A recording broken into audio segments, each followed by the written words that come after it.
Hey, and welcome to Neverwinter with Aragon. So yesterday we had an update. However, the patch notes, the update changes, were severely delayed.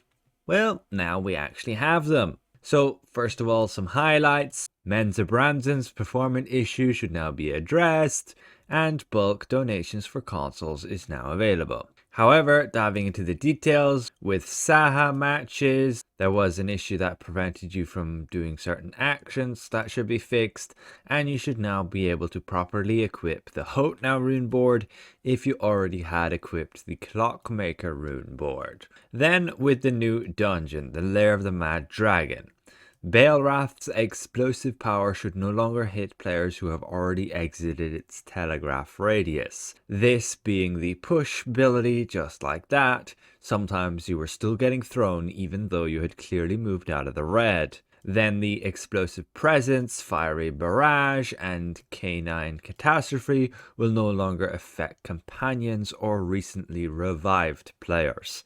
That is a great addition, particularly the fiery barrage, so you can, as a player, stay close to the boss and never have those nasty bombs, even if you're running with, say, ranged companions. Then the summoners and warlocks, if you force them off the edge, they will now return with a vengeance, meaning they will just spawn in the middle of the arena with full HP if you somehow manage to get them to fall off by fighting the boss near the edge of the arena.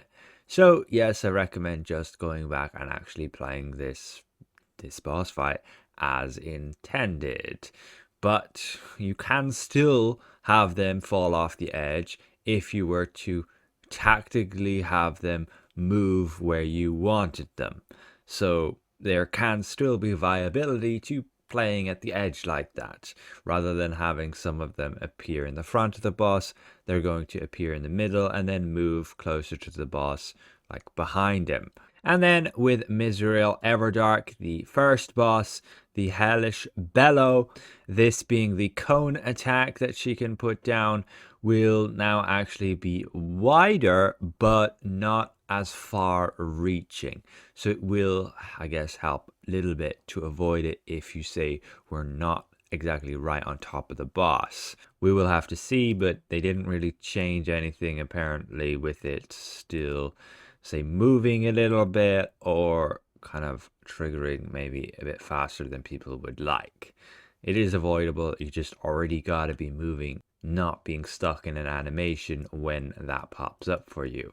Then with Menza Branson, apparently there was a bug that caused the heroic encounters to spawn infinite enemies, and that was probably causing performance issues as they had addressed. With Mount Hotnow, they adjusted the depth of some of the lava pools and they fixed the bug that caused fire giants to take damage from lava. People could lure them in and kill them that way. Was nice as a solo player, but you didn't actually ever get a drop from the giants if you done that. You didn't get any, like the artifact or the companion gear or the shirt and pants, so you were actually missing out by doing that. Then the Shadowfire Cavern weekly mission should now unlock correctly, so you can get that done and much more easily make progress on the campaign without having to do, say, little quests.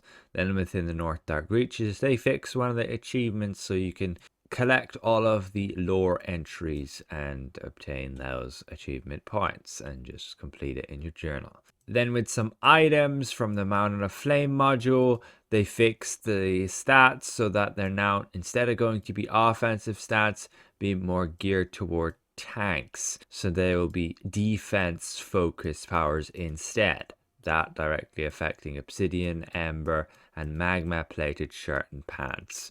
That's a good thing. It just means you're going to gain some extra survivability that way on top of those bonuses. Then with items and economy, the Blaze Fire and Ash should now properly appear correctly in all races. And with the Stronghold Coffer, consoles will now be able to choose bulk donation for the coffer menu.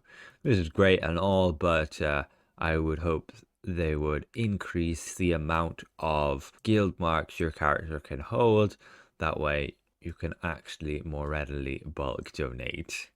But it is still there. You can donate all of your vouchers at once rather than having to individually donate each stack of them or each different type supposedly. But that is the patch notes again for the update that we had yesterday. Ultimately, I think the most impactful thing there is going to be the second boss adjustments. People are going to have to learn how to kill him with killing those summoners and warlocks all the time. There's no way now to avoid them by getting them killed by putting them over the edge. So you'll properly have to deal with them, killing them, having enough damage, and I think that's what most groups will struggle with, is having enough damage to kill them in time, having enough control powers to be able to either kill them before they spawn the hounds, or have enough push control so that you can push the hounds off still, because you can do that, and that's another reason why you still may want to fight this boss near the edge so that you can more easily push the hounds off, but you would need some powers and abilities to be able to do that. But again, it will make this boss fight significantly harder for a lot of you who struggle to output good damage, and yep, that is for sure one of the areas in endgame that people I find struggle with, is outputting good damage.